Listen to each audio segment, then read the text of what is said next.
Marc Espier, maître de conférence des universités en oncologie, responsable du centre des maladies du sein de l'hôpital Saint-Louis. Il y a à peu près 50 000 femmes qui sont atteintes tous les ans du cancer du sein. C'est le premier cancer chez la femme et c'est pour ça que c'est un réel problème de santé publique puisqu'actuellement encore 11 000 femmes en meurent par an. On a remarqué qu'il y avait des différences de niveau de risque de cancer en fonction des pays.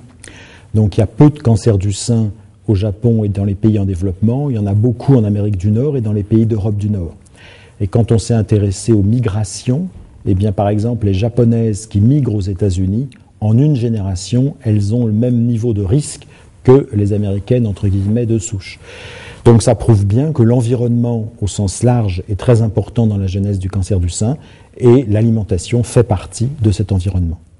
On va dire qu'il faut probablement privilégier une alimentation de type méditerranéenne par rapport à une alimentation anglo-saxonne ou d'Europe du Nord. Donc éviter probablement l'association gras plus sucre et privilégier une alimentation plus riche en fruits et en légumes. Toute matière grasse confondue, on ne trouve pas d'augmentation du risque de développer un cancer du sein. Cependant, certaines matières grasses contenues dans les préparations industrielles, les matières grasses hydrogénées, sont peut-être plus à risque par rapport au développement ultérieur d'un cancer du sein. Donc il faut probablement éviter de manger trop de préparations industrielles. L'alcool augmente le risque de développer un cancer du sein, notamment probablement, j'ai failli dire, les cuites de fin de week-end.